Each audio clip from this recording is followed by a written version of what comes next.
ബാധിച്ചൊക്കെ മറ്റൊരു കാര്യമേ, നമ്മൾ ഈ മുത്തങ്ങ സമര സമയങ്ങളിലൊക്കെ ഈ ക്യാമറയൊക്കെ ആയിട്ട് ഞാനും കാടുകളിലൊക്കെ പോയിട്ടുണ്ട്. ആ സമര സമയത്ത് പിന്നെ അന്നാണ് ബാദുഷാഖാന്റെ ഏറ്റവും നല്ലൊരു ഇന്റർവ്യൂ അന്ന് ഞാനാ ചെയ്തിരുന്നത്, എനിക്ക് ഓർമ്മയുണ്ടത്. പിന്നെ കാടുകൾക്കുള്ളില് യഥാർത്ഥത്തിൽ ഒരു കസ്തൂരി രംഗം നടപ്പാക്കണം എന്നുള്ളതിനെ കുറിച്ചിട്ട് എനിക്കൊരു അഭിപ്രായമുണ്ട്. കാടുകളുടെ ഉള്ളിലൊക്കെ മരുഭൂമികൾ കിടക്കുകയാണ്. അതിനെക്കുറിച്ച് നിങ്ങളുടെ അഭിപ്രായം എന്താണ്? കാട്, മരുഭൂമികൾ അല്ലെങ്കിൽ ബാരൻ ലാൻഡ്, അതല്ലെങ്കിൽ പുൽമേടുകൾ, ഇത് രണ്ട് വിധത്തിലുണ്ട്. ഒന്ന് മനുഷ്യന്റെ ഇടപെടൽ മുഖാന്തരം ഉണ്ടായിട്ടുണ്ടാവും. എവല്യൂഷന്റെ ഭാഗമായിട്ട് ഇപ്പം ചെമ്പ്രാപി അല്ലെങ്കിൽ പിന്നെ ഉയർന്ന ഇരവികുളം. അല്ല, അങ്ങനെയല്ല, ഞാൻ അവിടേക്ക് നമുക്ക് പോകാം. നമുക്ക് പറയുന്നത് നമ്മൾ ഈ ഇങ്ങനെ ഒരു പാതയിലൂടെ കടന്നു പോകുമ്പോൾ എനിക്ക് തോന്നുന്നു ഒരു 100-200 മീറ്ററുകളിൽ ഈ വൻമരങ്ങളുള്ളൂ. അതിനുശേഷം അതൊക്കെ ഒരു പുൽമേടുകളായിട്ടാണ് കാണുന്നത്. അത് മനുഷ്യന്റെ ഇടപെടലുകൊണ്ട് ഉണ്ടാവുന്നതാണ്. ഞാനിപ്പോ റീജനറേറ്റ് ചെയ്യണം. ഗൂഡല്ലൂരിൽ നിന്ന് നമ്മൾ അങ്ങനെ അങ്ങുകൊണ്ടിൽപ്പെട്ട വഴി അങ്ങനെ കടന്നു പോകുകയാണെങ്കിൽ മൊട്ടക്കുന്നുകളാണ് നമ്മൾ കാണുന്നത് മുഴുവൻ. അതൊക്കെ റിസർവ് വനങ്ങളാണ്. അപ്പോ അവിടെ ശരിക്ക് അത് വനവൽക്കരിക്കണം. അവിടെ ഒരു ഇക്കോ റിസ്റ്റോറേഷൻ വേണം. ഇക്കോ റിസ്റ്റോറേഷൻ ഉണ്ടായെങ്കിൽ മാത്രമേ പാരിസ്ഥിതിക ധർമ്മം നിർവഹിക്കാൻ പറ്റൂ. അതേസമയത്ത് ഒരു മരുഭൂമി അല്ലാതാക്കുന്നതോ അതല്ലെങ്കിൽ ഒരു വലിയ കാടിനെ മരുഭൂമിയാക്കുന്നതോ രണ്ടും പാടില്ലാത്തതാണ്. അല്ല, മരുഭൂമി എന്ന് ഞാൻ ഉദ്ദേശിച്ചത് മരങ്ങളില്ലാത്ത സ്ഥലം, അതുപോലെ വേസ്റ്റ് ലാൻഡ് ആയിട്ട് അങ്ങനെ കിടക്കുകയാണ് ചെയ്യുന്നത്. ഇപ്പൊ നമുക്ക് വലിയൊരു ഡിപ്പാർട്ട്മെന്റ് നമുക്കുണ്ട്. പക്ഷെ ആ ഡിപ്പാർട്ട്മെന്റ് അങ്ങനെ അറിഞ്ഞ് പ്രവർത്തിക്കുന്നുണ്ട്. ഡിപ്പാർട്ട്മെന്റ് എന്ന് പറഞ്ഞാൽ ഡിപ്പാർട്ട്മെന്റുകൾക്ക് സഹജമായ ഒന്നാമതൊരു വികലമായ ജനാധിപത്യ രാജ്യത്തുള്ള വികലമായ ബ്യൂറോക്രസി, അതിൻ്റെതായ ഒരുപാട് പരിമിതികളും ഒരുപാട് നമുക്ക് ഉൾക്കൊള്ളാൻ പറ്റാത്ത ഒരുപാട് വീഴ്ചകളും ഉണ്ടാവും. അതിന്റെ ഭാഗമാണ് ഇതൊക്കെ. അതിന്റെ ഭാഗം തന്നെയാണ് ഇതൊക്കെ. ഒരുപക്ഷെ ഈ ഏറ്റവും കൂടുതൽ നമ്മൾ ഈ റോഡടവുമായി ബന്ധപ്പെട്ടുകൊണ്ടാണ് ബാദുഷയ്ക്കൊക്കെ ഭയങ്കരമായിട്ട് ക്രൂശിക്കപ്പെട്ടിട്ടുള്ളത്. അപ്പോൾ അതിനെ കുറിച്ചൊന്ന് സംസാരിക്കാമോ? ഈ റോഡ് അടച്ചതിന് ശേഷം ഇപ്പൊ ഇത്ര വർഷങ്ങൾ കഴിഞ്ഞു, 15 വർഷമാകാൻ പോവുകയാണ്. ഇതിനു ശേഷം നമ്മളുടെ ജീവിതത്തിൽ നമുക്ക് എന്തെങ്കിലും നഷ്ടങ്ങൾ ഉണ്ടായിട്ടുണ്ടോ? അപ്പോ ഈ അടവ് നമ്മളെ എങ്ങനെ ബാധിച്ചു എന്നുള്ള കാര്യങ്ങളെ കുറിച്ചിട്ടൊന്ന്. ഷാജി, ഒന്നാമത് ഞാൻ ആദ്യം പറഞ്ഞത്, ഞാൻ ബന്നൂരിൽ ജനിച്ച്, ബന്നൂരിൽ എൻ്റെ കുടുംബക്കാർ ജനിച്ചു വളർന്ന ഇവിടെയാണ്. ഞാൻ വളരെ ചെറുപ്പത്തിൽ എനിക്ക് ഓർമ്മ വെച്ച നാളുകളിൽ കാളവണ്ടികളിൽ ഇവിടുന്ന് മൈസൂർ വഴി ബന്നൂരിലേക്കും തിരിച്ചും വന്ന ആളാണ്. അക്കാലത്തെ ഈ റോഡ് ഉപയോഗിക്കുന്ന ആളാണ് ഞാൻ.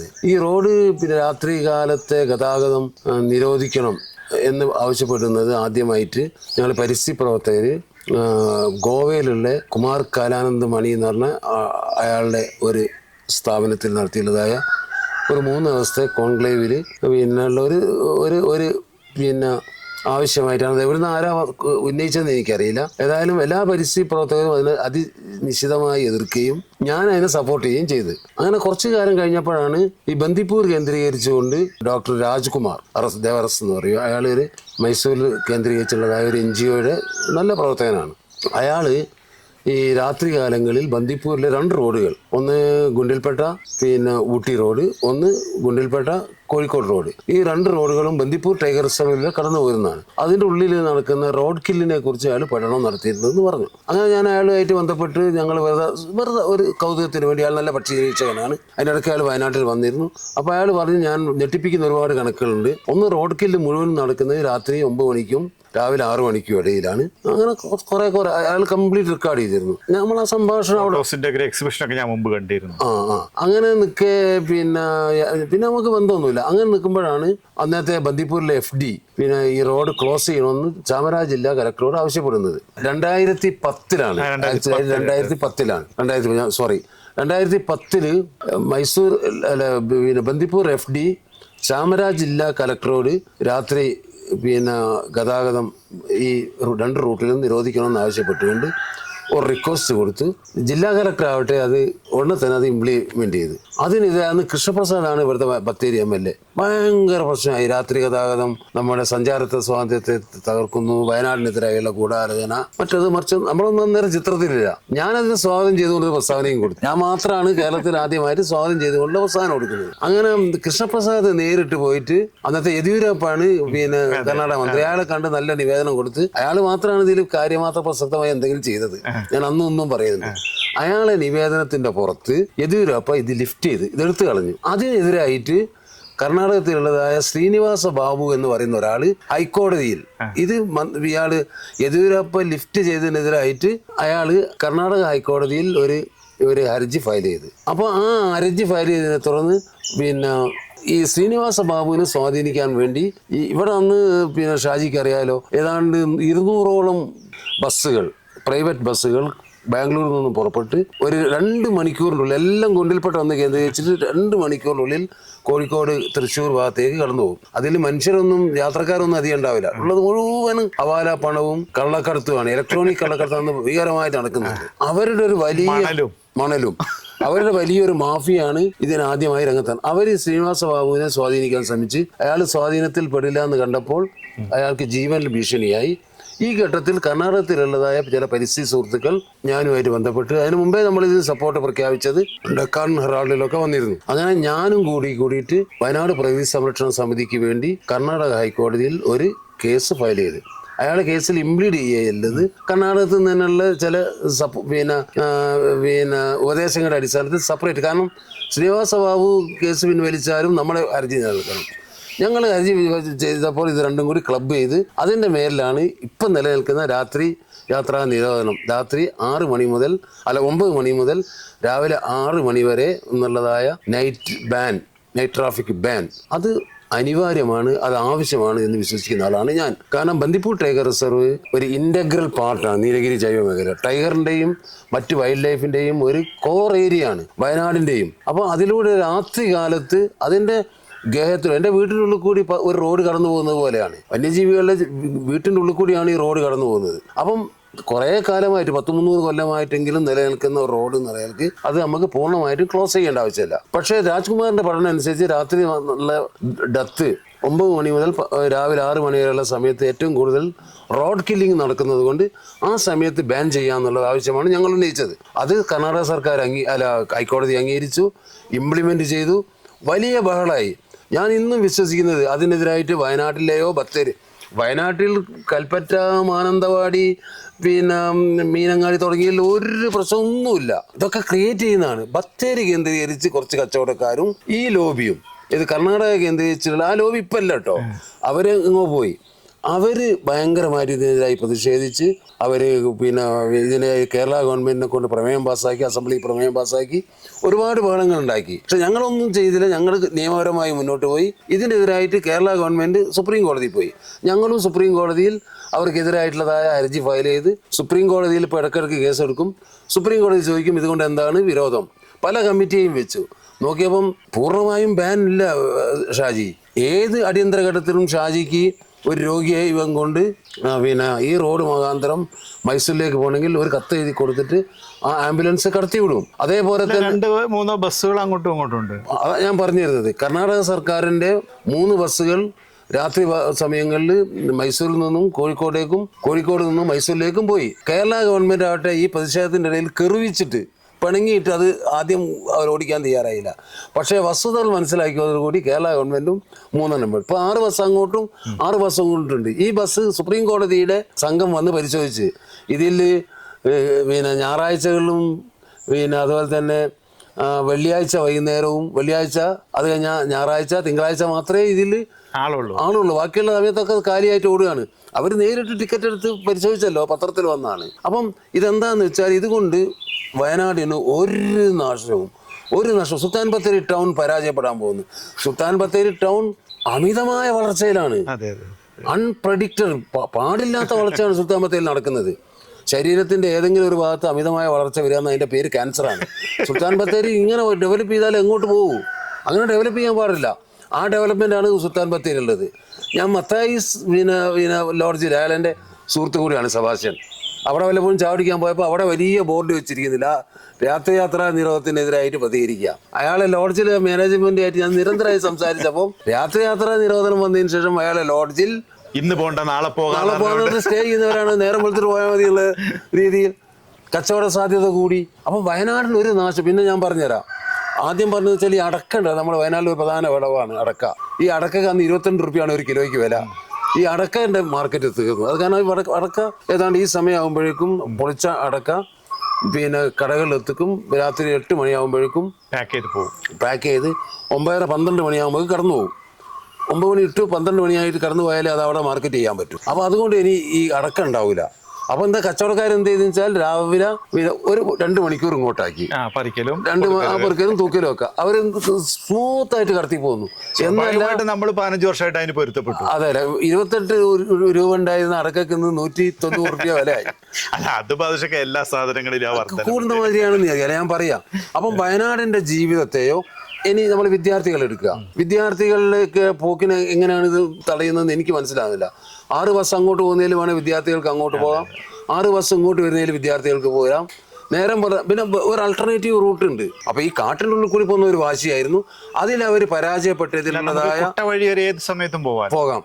അപ്പം ഇവിടുത്തെ എല്ലാ രാഷ്ട്രീയ പാർട്ടികളും സംസ്ഥാന സർക്കാരും ബ്യൂറോക്രസിയും കള്ളക്കടത്തുകാരും വെസ്റ്റേൺ ഇൻഡസ്ട്രീസും ഭഗീരഥ പ്രവർത്തനം നടത്തിയിട്ടും വയനാട് പ്രകൃതി സംരക്ഷണ സമിതിയുടെ ന്യായമായ ഒരു ആവശ്യത്തിന്റെ മുമ്പിൽ ഞങ്ങൾ പരാജയപ്പെട്ടു എന്നുള്ളതായ ബോധം അവരെ ഇപ്പോഴും കുറ്റബോധം അവർക്കുണ്ട്. അവരെ ഒരു ഇൻഫീരിയോറിറ്റി കോംപ്ലക്സ് അവരുടെ മനസ്സിൻ്റെ ഉള്ളിലുണ്ട്. അത് വെച്ചിട്ടാണ് വയനാട്ടിൽ ഞങ്ങൾക്കെതിരായിട്ടുള്ള വലിയ പ്രക്ഷോഭം. 1000-ഉം 10,000-ഉം ആൾക്കാർ പങ്കെടുത്തിട്ടുള്ള ബത്തേരി പ്രക്ഷോഭം ഉണ്ടല്ലോ, അതൊരു മനോരോഗമായിരുന്നു. അതൊരു മാനിയായിരുന്നു. അതായത് ജനങ്ങളിടയിൽ കള്ളത്തരം പ്രചരിപ്പിച്ച് വയനാട് പോവുകയാണ്, നശിക്കുകയാണ്, കർഷകർ തകരുകയാണെന്നും പറഞ്ഞിട്ട് ഓട്ടോ ഡ്രൈവർമാരെയും ആശുപത്രി ജീവനക്കാരെയും അതേപോലെ തന്നെ ഹോട്ടലുകാരെയും ടൂറിസ്റ്റുകാരെയും അതേപോലെ തന്നെ പ്രവർത്തിക്കുന്ന ബുൾഡോസറുകാരെയൊക്കെ റാലി നടത്തിച്ച് പിഞ്ചു കുട്ടികളെ കയ്യിൽ പ്ലേക്കാർഡ് പ്രകൃതി സംരക്ഷണത്തിനെതിരായി കൊടുത്ത് ആയിരക്കണക്കിന് വിദ്യാർത്ഥികളെ കൊണ്ടുവന്ന് ബത്തേരി ടൗണിൽ നടുനോട്ടിലിരുത്തി ലക്ഷക്കണക്കിന് രൂപ പണം പിരിപ്പിച്ചവരെ നടത്തിയവരെ ഈ സമരം പരാജയപ്പെടുക തന്നെ ചെയ്യുന്നുണ്ട്. അന്ന് നമ്മൾ പത്രത്തിൽ പ്രസ്താവന കൊടുത്തിട്ടുണ്ട്. ആ പ്രസ്താവന പറഞ്ഞ പോലെ തന്നെ അത് പരാജയപ്പെട്ടു. ഇന്ന് 15 വർഷമായിട്ട് വയനാട് ഞാൻ അത് അംഗീകരിച്ചിരുന്നു. സുപ്രീം കോടതി അടുത്ത കാലത്തൊന്നും ഒരു തീരുമാനം എടുക്കാനും പോകില്ല. ഏറ്റവും ഒടുവിൽ നടന്ന സംഭവം സുപ്രീം കോടതി ഞങ്ങളുടെ അഭിഭാഷകനോട് ചോദിച്ചു, ഓപ്പൺ കോർട്ടിൽ ഇത് രാത്രിയും കൂടി അടച്ചിട്ടാലോ എന്ന്.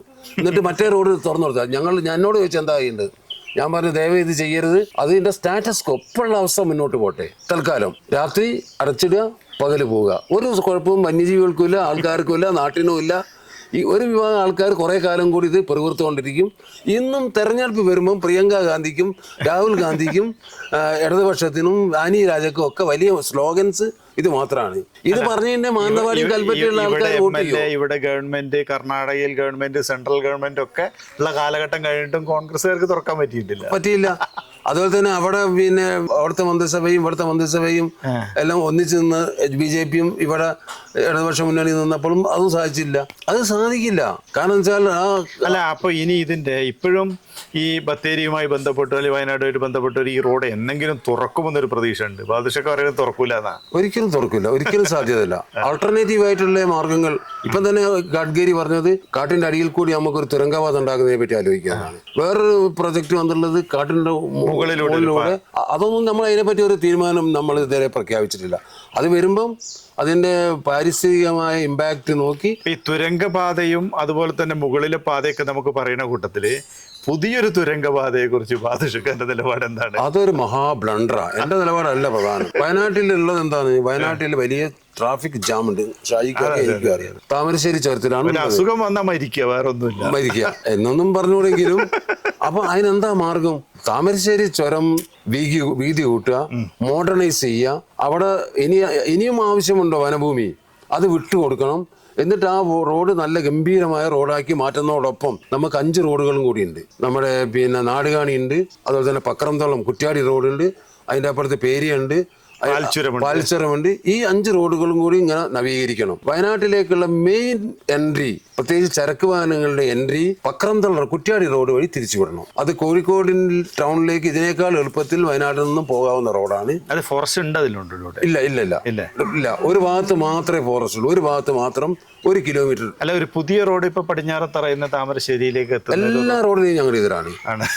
അതായത് ഉള്ള കാര്യം തുറന്നു പറഞ്ഞത് എന്താണ്? വെസ്റ്റേൺ ഗാർഡ്സിലൂടെ ഒരു നടപ്പാത ഉണ്ടാകുന്നത് പോലും ശേഷിക്കുന്ന കാടുകൾ ഇല്ലാതാക്കും. അത് ഞങ്ങളുടെ ആവശ്യമല്ല, കേരളത്തിന്റെ ആവശ്യമാണ്. കേരളത്തിലെ ജനങ്ങളുടെ കുടിവെള്ളത്തിന്റെ ആവശ്യമാണ്. ഇപ്പൊ നിങ്ങൾക്ക് മനസ്സിലാവില്ല. ഞങ്ങൾ തുരങ്കപാതയെ എതിർക്കുമ്പോൾ റോഡിനെ എതിർക്കുമ്പോൾ അത് ഞങ്ങളുടെ ആവശ്യമല്ല. ഞങ്ങൾക്ക് എന്താ പ്രശ്നമുള്ളത്? ഞങ്ങളെ മക്കൾക്ക് എന്തായാലും കുടിക്കാൻ വെള്ളം കിട്ടൂല. എത്ര വെള്ളം ഉണ്ടായാലും നമ്മളെ മക്കൾക്ക്, നമ്മളെ പാവപ്പെട്ടവരെ മക്കൾക്ക് ഇവരെവിടുന്നെങ്കിലൊക്കെ വെള്ളം വന്ന് കുടിക്കും. ഭക്ഷണം ഉണ്ടാക്കണ്ടേ? കൃഷി ഉണ്ടാവണ്ടേ? വയനാട്ടിൽ മാത്രം കേരളത്തിന്റെ മറ്റു ഭാഗങ്ങളിൽ കൃഷി ഉണ്ടാവണ്ടേ? അപ്പൊ പശ്ചിമഘട്ടത്തിൽ ഒരു ഡിസ്റ്റർബൻസും ഇനി പാടില്ല. ഒരുപാട് നശിപ്പിക്കാനുള്ളിടത്തോളം നശിപ്പിച്ചു കഴിഞ്ഞു. തുരങ്കപാത വലിയ സാമ്പത്തിക ബാധ്യത ഉണ്ടാക്കുന്നതും കൂടിയാണ്. നിങ്ങളൊന്ന് അറിയണം. അതായത് അടൽ തുരങ്കം മനാലിയിൽ നിന്നും ലഡാക്കിലേക്ക് പോകുന്ന ലഡാക്കിലേക്ക് പോകുന്ന അടൽ തുരങ്കം ഉണ്ടല്ലോ, 10 കിലോമീറ്റർ ആണ് അത് 20 കൊല്ലം കൊണ്ടാണ് ലോകത്തിലെ ഏറ്റവും ശക്തമായ ടെക്നോളജി കൈവശമുള്ള ഇന്ത്യൻ മിലിറ്ററിക്ക് പൂർത്തീകരിക്കാൻ സാധിച്ചത്. ഈ 9 കിലോമീറ്റർ കേരള ഗവൺമെന്റിന് എത്ര കൊല്ലം കൊണ്ട് പൂർത്തീകരിക്കാൻ പറ്റും? ചുരുങ്ങിയത് 10 കൊല്ലം വേണോ? 10 കൊല്ലം നമുക്ക് ഈ ട്രാഫിക് ബാൻ ഇങ്ങനെ നിർത്താൻ പറ്റുമോ? താമരശ്ശേരിയിലത്തെ 10 കൊല്ലം കൂടി ഷാജി പറഞ്ഞ കാര്യം ആൾക്കാർ മരിച്ചാൽ മതിയോ? നാളെ തന്നെ മരിക്കുന്ന ഒഴിവാക്കണ്ടേ? ഇതിന് ചെലവാക്കുന്ന പണത്തിന്റെ 10-1 ചെലവഴിച്ച് ഈ റോഡുകൾ മോഡേണൈസ് ചെയ്യട്ടെ. മരണം ഒഴിവാക്കാൻ എല്ലാവർക്കും സൗകര്യപ്രദമായ ഒരു മെഡിക്കൽ കോളേജ് സ്ഥാപിച്ചാൽ മതി. മെഡിക്കൽ കോളേജ് മാത്രമല്ല, മെഡിക്കൽ കോളേജിനേക്കാൾ ആവശ്യം ബത്തേരി, മാനന്തവാടി, കൽപ്പറ്റ തുടങ്ങിയ സ്ഥലങ്ങളിൽ ഒരു സൂപ്പർ സ്പെഷ്യാലിറ്റി ഹോസ്പിറ്റൽ, പ്രത്യേകിച്ച് ഹാർട്ടിന്റെ പ്രശ്നങ്ങൾ ഏറ്റവും അടിയന്തര ചികിത്സ വേണ്ടത്, ഹാർട്ടിന്റെയും ബ്രെയിന്റെയും, അതിന് പ്രാമുഖ്യമുള്ളതായ സൂപ്പർ സ്പെഷ്യാലിറ്റി ഹോസ്പിറ്റലുകൾ ഉണ്ടാക്കുക, നല്ല വിദ്യാഭ്യാസ സ്ഥാപനങ്ങൾ ഉണ്ടാക്കുക, റോഡുകൾ മോഡേണൈസ് ചെയ്യുക. അതുണ്ടായിട്ടുണ്ടെങ്കിൽ തകർന്ന് തരിപ്പണായി പോകും. നമുക്കറിയാലോ, അതിന്റെ അടിയിൽ കൂടി ഒരു തുരങ്കം പോയിട്ടുണ്ടെങ്കിൽ അതുണ്ടാക്കാവുന്ന ഒരു പാരിസ്ഥിതിക നാശം പ്രവചനാതീതമാണ്. വയനാടിനേക്കാൾ കൂടുതൽ അപ്പുറം. അതിനുവേണ്ടി ബന്ധും സത്യാഗ്രഹവും നടത്തിക്കൊണ്ടിരിക്കുന്ന തിരുവമ്പാടി MLA ഉണ്ടല്ലോ, ആ തിരുവമ്പാടി MLAയോട് എനിക്ക് പറയാനുള്ളത്, താങ്കൾ മനുഷ്യകുലത്തിന്റെ, കേരളത്തിന്റെ, കോഴിക്കോട് ജില്ലയുടെ ഇരവഞ്ഞിപ്പുഴയുടെ സംരക്ഷണത്തിനാണ് നിലകൊള്ളുന്നതെങ്കിൽ ഇതിനെതിരായി സമരം ചെയ്യുക. ഇതിനെതിരായി അല്ല, ഇതെങ്ങനെയാണ് നമുക്കൊരു പാരിസ്ഥിതിക പ്രശ്നം ഈ തുരങ്കം വരുന്നതോടുകൂടി സംഭവിക്കാൻ പോകുന്നത്? അതായത് കാട്ടിന്റെ അടിയിൽ കൂടി പോകുന്ന ഒരു തുരങ്കത്തിന് പാരലായിട്ട് മുകളിൽ കൂടി റോഡ് വേണ്ടി വരും. കാട് തെളിഞ്ഞോ അതിന്റെ അടിയിൽ കൂടി എസ്കേപ്പ് റോഡുകൾ വേണ്ടി വരും. പെട്ടെന്ന് അപകടം ഉണ്ടായാൽ ആ ഒരു സംഭവം ഉണ്ടായാലോ. പിന്നെ കാട്ടിന്റെ ഉള്ളിൽ കൂടി ഈ മല തുറന്ന് പോകുന്ന ഈ തുരങ്കം ഉണ്ടാക്കാവുന്ന ഒരുപാട് ഇമ്പാക്റ്റ് ഉണ്ട്. അത് വെള്ളത്തിൽ എന്തെല്ലാം വ്യതിയാനം ഉണ്ടാക്കുന്നുണ്ട്, അതിന്റെ പാറകൾ കെട്ടുറപ്പ് എങ്ങനെയുണ്ട്, അത് അപ്പുറത്തും ഇപ്പുറത്തുള്ള സ്ലോപ്പിനെ എങ്ങനെ ബാധിക്കും, അത് ലാൻഡ് സൈഡ് ഉണ്ടാക്കുവോ? പഠനം വേണം. എന്ത് പഠനം അവർ നടത്തിയത്? പഠനം നടത്തിയിട്ട് വിദഗ്ധർ പറയട്ടെ ഇങ്ങനൊന്നും ഇല്ല, ഇത് വളരെ സുരക്ഷിത പഠനങ്ങളൊക്കെ നടന്നു പറയുന്നത്. ഇല്ലല്ല, ഒന്നും നടന്നിട്ടില്ല. അതിന്റെ റെക്കോർഡുകളൊക്കെ നമ്മൾ കറക്റ്റ് ചെയ്തു. ഒരു പഠനവും നടന്നു. ഏത് പഠനം നടന്നിട്ടുള്ളത്? ഏത് വിദഗ്ധരാണ് നടത്തിയിട്ടുള്ളത്? നടത്തിയിട്ടില്ല. ഒരു പഠനവും നടത്തിയിട്ടില്ല. ഇവിടുത്തെ DFOമാരോട് ഇതിനെന്തെങ്കിലും കാടിന്റെ സംബന്ധിച്ചുള്ള എന്തെങ്കിലും കുഴപ്പമുണ്ടോ എന്ന് ചോദിച്ചാൽ അവരൊന്നും ഇല്ല എന്ന് പറഞ്ഞിട്ട് കേരള ഗവൺമെന്റ് സ്വാഭാവികമായിട്ടും അത് വെച്ചിട്ട് സ്റ്റേജ് 1 ക്ലിയറൻസ് വാങ്ങിയിട്ടുണ്ട്. ഇനിയാണ് പഠനം നടത്തേണ്ടത്, നടക്കൂന്ന് പറയുന്നത്. അതൊരു വലിയ സാമ്പത്തിക ഇതാണ്, തട്ടിപ്പാണ്. അതിൽ നമ്പർ 1 പ്രതി മാനന്തവാടി രൂപതയുടെ ബിഷപ്പ് റെമജിയോസ് തിരുമേനിയാണ്. അയാൾക്ക് ഒരുപാട് കോറികളുണ്ട്, അയാൾക്ക് ഒരുപാട് ഇതുണ്ട്, റിസോർട്ടുകളുണ്ട്, അയാൾക്ക് ഒരുപാട് വെസ്റ്റഡ് ഇൻട്രസ്റ്റ് ഉണ്ട്. അയാൾ ഒരു 1-ാം തരം, ഞാൻ അയാളെ പേര് ഞാൻ വിശേഷണം പറയുന്നില്ല, അയാളൊരു മത മേലധ്യക്ഷനും കൂടിയാണല്ലോ. അയാളൊരു സമൂഹത്തിനെതിരായിട്ട്, കുടിയേറ്റ ജനതയ്ക്കെതിരായിട്ടുള്ള പ്രവർത്തനങ്ങളിലാണ് അയാൾ അറിഞ്ഞോ അറിയാതെയോ ഇപ്പോഴും ഏർപ്പെട്ടുകൊണ്ടിരിക്കുന്നത്. അയാളുടെ സ്വാധീനത്തിന് വഴങ്ങിയിട്ടാണ്. കേരള സർക്കാരിന് വേറെയും ലക്ഷ്യങ്ങളുണ്ട്. ഒരു 10-2,000 കോടി ഉറുപ്പിയാണ് ഇപ്പോൾ. ഈ 2,000 കോടി ഉറുപ്പിക ഉണ്ടെങ്കിൽ നമ്മുടെ കേരളത്തിന്റെയും കേന്ദ്രത്തിന്റെയും സർക്കാരുകൾ മഴക്കാലത്ത് മണ്ണിടിച്ചിൽ മൂലം അൺസേഫ് ആയിട്ടുള്ള സ്ഥലങ്ങളിൽ 2,500 കുടുംബങ്ങൾ വയനാട്ടിൽ താമസിക്കുന്നുണ്ട്. മലവാരങ്ങളിൽ, മലഞ്ചെരുവുകളിൽ അവരെ റീഹാബിലിറ്റ് ചെയ്തുകൂടെ? അതുപോലെ തന്നെ അതിൽ 2,000 കോടി, ഒരു 500 കോടി ചെലവഴിച്ചിട്ടുണ്ടെങ്കിൽ താമരശ്ശേരി ചുരം, അത് അതുപോലെ തന്നെ മറ്റു ചുരങ്ങൾ മോഡേണൈസ് ചെയ്തുകൂടെ? മറ്റൊരു 500 ചെലവാക്കിയിട്ട് 2 മെഡിക്കൽ കോളേജുകളും സൂപ്പർ സ്പെഷ്യാലിറ്റി ഹോസ്പിറ്റലുകളും. ഇനി വേണ്ട, അടിയന്തര ഘട്ടത്തിൽ എയർ ലിഫ്റ്റിംഗ് വേണമെങ്കിൽ അതും ചെയ്യണോ? വളരെ പെട്ടെന്ന് എയർ ലിഫ്റ്റിംഗ് അങ്ങനെ ചെയ്യുന്നുണ്ടല്ലോ. നമ്മൾ ഹൃദയം മാറ്റിവെക്കലിന് വേണ്ടിയിട്ട് നമ്മൾ മുഖ്യമന്ത്രിയുടെയും മറ്റൊക്കെ ഹെലികോപ്റ്ററൊക്കെ വിട്ടുകൊടുത്തുകൊണ്ട് പെട്ടെന്ന് നമ്മൾ ചെയ്യുന്നുണ്ടല്ലോ. അതല്ലേ ഒരു പൊതുസമൂഹം ചെയ്യേണ്ടത്? ഇത്തരം ബ്ലണ്ടർ ആയിട്ടുള്ള നടപ്പാക്കാൻ ഞാൻ പറയുന്നു 25 കൊല്ലം വേണ്ടിയത് പൂർത്തീകരിക്കുക. അല്ലെങ്കിൽ തുടങ്ങിയാൽ 25 കൊല്ലവും വയനാട്ടിലെ ജനങ്ങൾ ഈ താമരശ്ശേരി ചുരത്തിലെ ഈ ഗതാഗത സ്തംഭനം നേരിട്ട് ജീവിക്കണമെന്നാണോ ഇവർ പറയുന്നത്?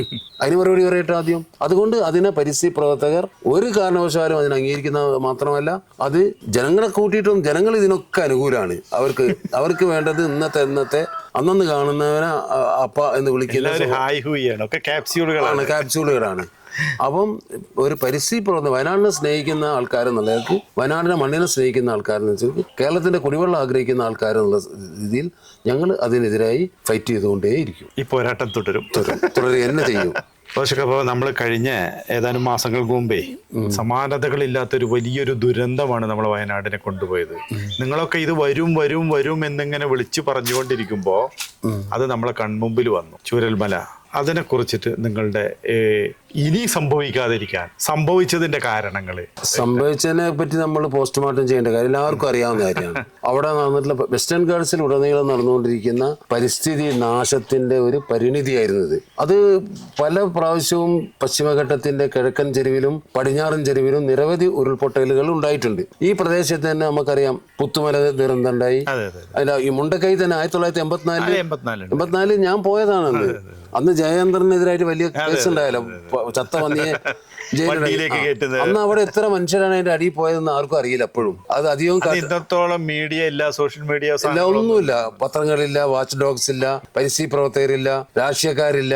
അവിടെ എത്ര മരിച്ചുപോയെന്നൊന്നും ആർക്കും അറിയില്ല. പിന്നെ ഇതേ കുന്നിന്റെ ചെരുവിൽ അപ്പുറം കവളപ്പാറയും അതുപോലെ തന്നെ പാതാറും 2019 വലിയ ഉരുൾപൊട്ടലുണ്ടായി ഈ പുത്തുമലയോടൊപ്പം തന്നെ. അതുപോലെ തന്നെ നമ്മുടെ ഈ മലയുടെ അങ്ങേ വടക്കേ അറ്റത്ത് ചേമ്പ്രമലയിൽ ഈ ഉരുൾപൊട്ടിയ സമയത്ത് തന്നെ വൻ പൊട്ടലുണ്ടായി.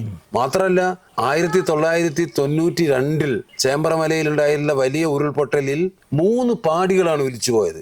ഷാജിക്ക് പോലും അറിയില്ല, വയനാട്ടുകാർക്ക് ആർക്കും അറിയില്ല.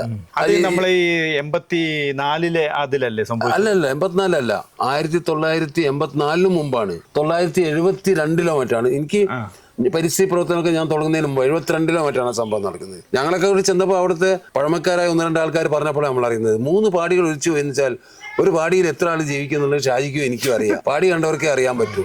ചുരുങ്ങിയത് ഒരു 200 ആളി എന്ന് പറഞ്ഞാൽ തന്നെ എന്താണ്, ഒരു 200 മനുഷ്യരെങ്കിലും ഉണ്ടാവും ആ പാടി. 3 പാടി ഒരു ജനശരീരവും കിട്ടിയിട്ടില്ല. അപ്പൊ അങ്ങനെയുള്ള ഒരു വലിയ ഏരിയയിലാണ് നമ്മൾ ഇപ്പോഴും. ഞങ്ങളൊക്കെ പറഞ്ഞിട്ടുണ്ട്, അതായത് മനുഷ്യൻ ചെല്ലാവുന്ന സ്ഥലങ്ങളുണ്ട്, മനുഷ്യൻ വീട് വെക്കാവുന്ന സ്ഥലങ്ങളുണ്ട്, മനുഷ്യൻ നിർമ്മിതികൾ ഉണ്ടാക്കാവുന്ന സ്ഥലങ്ങളുണ്ട്. ദൗർഭാഗ്യവശാൽ വയനാട്ടിലോ കേരളത്തിലോ ഇതിന് ഒരു നിയന്ത്രണവുമില്ല. ആർക്കും എവിടെയും എങ്ങനെയും ചെന്ന് കടും കുത്തനുള്ള സ്ഥലങ്ങളിൽ വരെ അവർക്ക് വീട് വെക്കാം, റിസോർട്ടുകൾ ഉണ്ടാക്കാം, പല ഇതും ഉണ്ടാക്കാം. ഈ പറയുന്ന ഏരിയ മുഴുവനും വലിയ 84 ഉണ്ടായ അതേ സ്ഥലത്തല്ലേ വീണ്ടും വൺ ടൈം ടാക്സ് വാങ്ങുന്നു, ബിൽഡിംഗ് പെർമിഷൻ കൊടുക്കുന്നു. അല്ല, പിന്നെ 2000 വീണ്ടും ഉണ്ടായി. അങ്ങനെ മുണ്ടക്കയിൽ തന്നെ 2000. എന്നിട്ട് തന്നെ അതാണ് പറഞ്ഞത്, ഇതില് നമ്പർ 1 കുറ്റവാളി ആരാണ്? സർക്കാരുകളാണ്. ഇടതുപക്ഷവും വലതുപക്ഷവും ഇപ്പോഴത്തെ പ്രതിപക്ഷവും ഭരണപക്ഷവുമായിട്ടുള്ളതായ സർക്കാരുകളും അവരുടെ എന്താ നമുക്ക് പറയാം, ആ മിഷനറിയാണ്. അതിന് മതിയായ ഒരുപാട് താക്കീതുകൾ പരിസ്ഥിതി പ്രവർത്തകർ കൊടുത്തിട്ടുണ്ട്, ശാസ്ത്രജ്ഞന്മാർ കൊടുത്തിട്ടുണ്ട്, അവർ തന്നെ നിശ്ചയിച്ച കമ്മിറ്റികൾ കൊടുത്തിട്ടുണ്ട്. അപ്പം അരുതായ സ്ഥലങ്ങളിലൊന്നും ഇത്തരം കെട്ടിടങ്ങളോ ടൂറിസമോ അനുവദിക്കാതിരിക്കുക, സസ്റ്റൈൻഡ് ആയിട്ടുള്ള ടൂറിസങ്ങൾ അനുവദിക്കേണ്ടടുത്ത് അനുവദിക്കുക, ലാൻഡ് യൂസിൽ മതിയായ നിയന്ത്രണങ്ങൾ വരുത്തുക, കടും കുത്തനുള്ള പ്രദേശങ്ങൾ വെറുതെ വിടുക, കൃഷി ചെയ്യാവുന്ന സ്ഥലങ്ങളിൽ കൃഷി ചെയ്യട്ടെ. അത് തന്നെ ഏതെല്ലാം കൃഷി ചെയ്യണം? കപ്പ കൃഷി ചെയ്യാൻ പാടില്ല, അതേപോലെ തന്നെ യൂക്കാലിപ്റ്റസ് പോലുള്ള കൃഷി ചെയ്യാൻ പാടില്ല, റബ്ബർ ചെയ്യാൻ പാടില്ല, ഏലം കൃഷി ചെയ്യാം വേണമെങ്കിൽ, കാരണം വലിയ ഡീപ്പായിട്ടുള്ള വേരുകൾ താഴോട്ട് പോകും. അങ്ങനെയുള്ളതായ കൃഷി കണ്ടെത്തി അവിടെ കൃഷി ചെയ്തവിടെ മനുഷ്യൻ താമസിക്കാൻ പാടില്ല. അല്ല, ഒരു ഘട്ടത്തിൽ അക്വേഷ്യ കൃഷിയൊക്കെ വന്നിരുന്നല്ലോ ഇവിടെ. പിന്നെ അതിനെതിരായ സമരത്തിൽ 10 കൊല്ലം അതൊന്നും പറയാത്തതുകൊണ്ടാണ്. ആ അക്വേഷ്യയുടെ കൃഷി എന്ന് പറഞ്ഞാൽ ഇന്നുള്ള ചേമ്പ്ര, ഇന്ന് ടൂറിസം പൊടി പൊടിക്കുന്ന ചേമ്പ്ര, അതിലെ പുൽപ്പരപ്പുകൾ മുഴുവനും കുഴിയെടുത്തിട്ട് അക്വേഷ്യ നട്ട്, ബാണാസുരയിൽ നട്ട്, ബ്രഹ്മഗിരിയിൽ നട്ട്. 1984 അത് 84 തന്നെ അത് നടക്കുന്നത്. ഞങ്ങൾ പോയിട്ട് അതൊക്കെ അപ്രൂവ് ചെയ്ത് കളഞ്ഞു. ഞങ്ങൾക്കെതിരായി കേസ് വന്ന്. അതുകൊണ്ടൊന്ന് ആ പുൽപ്പരപ്പും പുൽമേടും ഹൃദയ തടാകവും പച്ചപ്പും വെള്ളവും അവിടെ ഉണ്ട്. അതുകൊണ്ട് ടൂറിസം പൊടി പൊടിക്കുന്നു. ഞങ്ങൾ അവരെ എതിരാളികളുമാണ്. ഭാഷയെ അരച്ച് കരക്കി കൊടുത്തതിന്റെ വിഷയത്തിലും കുറുവദ്വീപിന്റെ വിഷയത്തിലും ഒക്കെ ഉണ്ട്, എല്ലാം ഉണ്ട്. അതാ ഞാൻ പറയുന്നത്. അതൊന്ന് വിശദീകരിച്ച് പറയേണ്ടതുണ്ട്. കാരണം എന്ന് വെച്ചാൽ ഫസ്റ്റിൽ പ്രകൃതി സംരക്ഷണ സമിതിയുടെ ആദ്യ കാലഘട്ടത്തിൽ നമ്മളൊരു സംരക്ഷണ പ്രവർത്തനം നടത്തുന്നത്, അതാ പറഞ്ഞത്, എല്ലാം സംരക്ഷിക്കപ്പെട്ടു എന്ന് പറയുന്നില്ലെങ്കിലും ചില വിജയങ്ങളുണ്ട്. അതിലൊന്നായിരുന്നു എടക്കൽ ഗുഹ. എടക്കൽ ഗുഹ 5000 വർഷം പഴക്കമുള്ള ഷാജിക്കാരെ ലോകത്തിലെ 2 റോക്ക് ആർട്ടുകൾ നിലനിൽക്കുന്ന ഉള്ളതായ ഒരു ചരിത്ര സ്മാരകമാണ്. രാജ്യത്തിന്റെ പ്രൗഢാണ്. ഇന്ത്യയിൽ കഴിഞ്ഞാൽ പിന്നെ അത് സ്പെയിനിലേ ഉള്ളൂ ഇങ്ങനത്തെ ഒരു ആർട്ട്. ഇത് സംരക്ഷിക്കുന്നതിന് പകരം അതിന് ചുറ്റും വലിയ കൽക്കോരികൾ തുടങ്ങിയപ്പോഴാണ് ഞങ്ങൾ 85-ലോ 86-ലോ ഞങ്ങൾ ഒരു പ്രക്ഷോഭം വയനാട് സമിതി ചരിത്രകാരന്മാരെയും അബ്ബാസ് ഖാന്റെ എല്ലാവരെയും കൂട്ടിയിട്ട് ഞങ്ങൾ വയനാട് പ്രകൃതി സംരക്ഷണ സമിതിന്റെ സെക്രട്ടറി എന്നുള്ള അന്ന് ഞാൻ സെക്രട്ടറിയാണ്. ഞാനൊരു നോട്ടീസ് കൊടുത്തിട്ട് നോട്ടീസ് അച്ചടിച്ചിറക്കിയിട്ട് ഒരു യോഗം വുഡ്ലാൻഡ് ഹോട്ടലാണ് കൽപ്പറ്റ. അതിൽ MGS നാരായണൻ വന്നിരുന്നു, രാജൻ ഗുരുക്കൾ ഉണ്ടായിരുന്നു, MR രാഘവായിരുന്നു. കേരളത്തിലെ പിന്നെ വളരെ പ്രഗത്ഭരായിട്ടുള്ളതായ ചരിത്ര പണ്ഡിതന്മാരും പ്രൊഫസർമാരും ഉണ്ടായിരുന്നു. ഞങ്ങളെപ്പോലുള്ള സാധാരണക്കാരുണ്ട്. അതിൽ വെച്ചിട്ടാണ് തോമസ് സമ്പരവയൽ പിന്നെ ചെയർമാനായിട്ടുള്ളതായ എടക്കൽ ഗുഹ സംരക്ഷണ സമിതി ഉണ്ടാക്കുന്നത്. അപ്പോഴേക്കുള്ളതായ ബഹളം പറയണ്ട. CPM ഒക്കെ ഗുഹയും വേണം, പാറയും വേണം, കല്ലും വേണം എന്നിട്ടാണ് മുദ്രാവാക്യം. എല്ലാം വേണം. പക്ഷേ ഈ കോറി ഉണ്ടെങ്കിൽ അവിടെ ഗുഹ തകർന്നു പോകും. അമ്പലവയലിൽ നമ്മൾ പൊതുയോഗം നടത്തി, പ്രകടനം നടത്തി. കരുണാകരനും രാമേന്ദ്രൻ മാഷും വളരെ പ്രതിലോമപരമായി അന്നത്തെ ജില്ലാ കലക്ടർ ഈ കോറിക്ക് സ്റ്റോപ്പ് മെമ്മോ കൊടുത്തതിന് അയാള് പിന്നെ ഏകാധിപതിയല്ല എന്ന് പറഞ്ഞിട്ട് അയാളെ മാറ്റി രവീന്ദ്രൻ തമ്പിയെ കരുണാകരൻ എന്നിട്ട് ഇർഫാൻ ഹബീബും രാഘവാര്യരും രാജൻ ഗുരുക്കളും അന്നത്തെ ഇന്ത്യൻ പ്രധാനമന്ത്രി രാജീവ് ഗാന്ധിയെ ഡൽഹിയിൽ പോയി കണ്ടിട്ടാണ് ഈ കോറി നിരോധിക്കുന്നത്. ആ എടക്കൽ ഗുഹ ഒന്നും നിലനിൽക്കുന്നു. അവിടെ ടൂറിസം തീർത്ഥതകൃതിയായിട്ട് നടക്കുന്നു. ഇപ്പൊ ടൂറിസ്റ്റുകൾ ഇനി തകർക്കും അത്. ഇനി അത് ഉറപ്പാണ്. അത് തകർത്തോണ്ടിരിക്കുകയാണ്. അതിന്റെ മുകളിലൊക്കെ വലിയ കുളങ്ങളും ഇതൊക്കെ വന്നു കഴിഞ്ഞു. ഇനി അത് മാത്രോ, ഇന്നിപ്പം വയനാട്ടിലെ ടൂറിസത്തിന്റെ പേരിൽ സർക്കാരുകളും മറ്റും വിറ്റുകൊണ്ടിരിക്കുന്നതായ 4-5 ഡെസ്റ്റിനേഷനുകളുണ്ടല്ലോ. ഒന്ന് മുത്തങ്ങയിലെ ഇക്കോ ടൂറിസം. മുത്തങ്ങയിൽ ഞങ്ങൾ ഇത് പിന്നെ കാട് വെട്ട് തടഞ്ഞിട്ടില്ലെങ്കിൽ മുത്തങ്ങ കാടുകൾ ഉണ്ടാവില്ല. അവിടെ യൂക്കാലിക്കാടിൻ്റെ ഉള്ളിൽ എന്ത് ടൂറിസം, എന്ത് വന്യജീവി, എന്ത് ആന, എന്ത് കടുവ ഒന്നും ഉണ്ടാവില്ല. ഇത്തിരി പോർന്ന് ഞങ്ങൾ സംരക്ഷിച്ച കാട്ടിലാണ് ഇന്നും വന്യജീവികളുള്ളത്. അവിടെ ടൂറിസം നടക്കുന്നു. അതേപോലെ തന്നെ തോൽപ്പെട്ടി ഞങ്ങൾ സംരക്ഷിച്ച കാടാണ്. ആ കാട്ടിൽ ടൂറിസം നടക്കുന്നു. എടക്കൽ ഗുഹ ടൂറിസം നടക്കുന്നു. നമ്മുടെ ഇതുണ്ടല്ലോ കുറുവദ്വീപ്. അപ്പോ കുറുവദ്വീപിന് വേണ്ടിയിട്ട് പെടാത്ത പാടും കേസും ഒന്നുമില്ല. കുറുവദ്വീപിന്റെ ഉള്ളിൽ കടന്നിട്ട് ഞങ്ങൾ മേക്കടിച്ച കുറുവദ്വീപ് നശിപ്പിക്കാൻ വേണ്ടി വലിയ മരങ്ങൾ നട്ടുപിടിപ്പിച്ച് കുറുവദ്വീപ് അല്ലാതാക്കാൻ വേണ്ടി ശ്രമിച്ച ശ്രമത്തിനെ ചെറുത്ത് തോൽപ്പിച്ച് കുറുവദ്വീപ് സംരക്ഷിച്ചത് വയനാട് സമിതിയാണ്. ചരിത്രത്തിന്റെ ഭാഗമാണ് ഒക്കെ. അന്നത്തെ പത്ര കട്ടിങ്സ് എടുത്താൽ മതി. അവിടെ ഭയങ്കരമായിട്ട് കുറുവദ്വീപ് നടക്കുന്നു. പിന്നെ നമ്മുടെ ഇതുണ്ടല്ലോ, പിന്നെ ചുരം കയറി വരുമ്പോഴുള്ളതായ തടാകം, പൂക്കോട് തടാകം അതിന് ചുറ്റുമുള്ള കുന്നുകളിൽ ഹട്ടുകളും വലിയ നിർമ്മിതികളും ഉണ്ടാക്കി അവിടെയൊക്കെ അക്കേഷ്യ നട്ടുപിടിപ്പിച്ചാൽ മതി എന്ന് പറഞ്ഞിട്ടുള്ള ഒരു വികസനമായിരുന്നു. അത് നട്ടുപിടുന്നതോടുകൂടി മണ്ണ് കൂർന്നിട്ട് ഈ പൂക്കോട് തടാകം ഉണ്ടാവില്ല. അതിനെതിരായിട്ട് സമരം ചെയ്ത് കോടതിയിൽ പോയി സമരം ചെയ്ത് പൂക്കോട് അബുവും ഞങ്ങളും എല്ലാം കൂടിയുള്ള വലിയ കമ്മിറ്റികൾ ഉണ്ടാക്കി. എന്നിട്ട് പറഞ്ഞ് പ്രകൃതി സ്നേഹികൾക്ക് വൈകുന്നേരം പോയി എന്റെ അടുത്ത സുഹൃത്താണ് കേട്ടോ, ചിത്രകാരനും കൂടിയാണ്. അല്ല അബു എന്നിട്ട് എന്താ പറഞ്ഞതെന്ന് അറിയോ? പത്രക്കാരും ഇവിടുത്തെ രാഷ്ട്രീയക്കാരും വൈകുന്നേരം ഈ ബാദുഷയ്ക്കും അതുപോലെ തന്നെ പ്രകൃതി സ്നേഹികൾക്കും കഞ്ചാവ് വലിച്ചിരിക്കാൻ സ്വസ്ഥമായ ഒരു സ്ഥലം വേണം. അതിനുവേണ്ടി അത് സംരക്ഷിക്കുന്നത്. ബാദുഷേന്റെ ഉള്ളിലേക്ക് പോയിട്ട് 10, 15, 20 കൊല്ലായി പോലെ അവർ ചവിട്ടി പുറത്താക്കുകയും ചെയ്യും. അതുപോലെ തന്നെ ഇടക്കൽ ഗുഹേന്റെ ഉള്ളിലേക്ക് പോയാൽ നമ്മൾ ചവിട്ടി പുറത്താക്കും. മുത്തങ്ങയ്ക്ക് നമുക്ക് സ്വന്തമായിട്ട് പോകാൻ വയ്യ. പിന്നെ വേറൊന്ന് ഞാൻ നേരത്തെ പറഞ്ഞ ചേമ്പ്രാമലയിൽ ഞങ്ങൾ കോടിക്കണക്കിന് തൈകൾ അപ്രൂവ് ചെയ്ത് കളഞ്ഞത്. ഞങ്ങളുടെ കൂടുതൽപ്പെട്ട CK ഇബ്രാഹിമിന്റെ കാല് അന്നേ ദിവസം നടന്നതായ ബാണാസുരം കുന്നിന്റെ മുകളിൽ നടന്നിട്ടുള്ളതായ ബപ്പണം മലയുടെ മുകളിൽ നടന്നിട്ടുള്ളതായ അക്കേഷ്യ അപ്രൂട്ടിൽ അയാളെ കാല് ഭയങ്കര മുറിവ് പറ്റി. എന്നിട്ട് അയാൾ എടുത്തു കൊണ്ടുവന്നിട്ടാണ് ഹോസ്പിറ്റലിൽ കൊണ്ടുപോയിട്ടത്. അങ്ങനെ വയനാട്ടിലെ പരിസ്ഥിതി പ്രവർത്തകർ ചോരയും നീരും കൊടുത്ത് ബത്സനം കേട്ട് ആട്ടും തുപ്പും കേട്ട് കിംവദന്തികൾ കേട്ട് സംരക്ഷിച്ച വയനാടിൻ്റെ പച്ചപ്പും വയനാടിൻ്റെ ഹരിതത്വവും വയനാടിൻ്റെ വെള്ളവും തണുപ്പും നനവുമാണ് ഇപ്പം വിപണനം നടത്തിക്കൊണ്ടിരിക്കുന്നത്.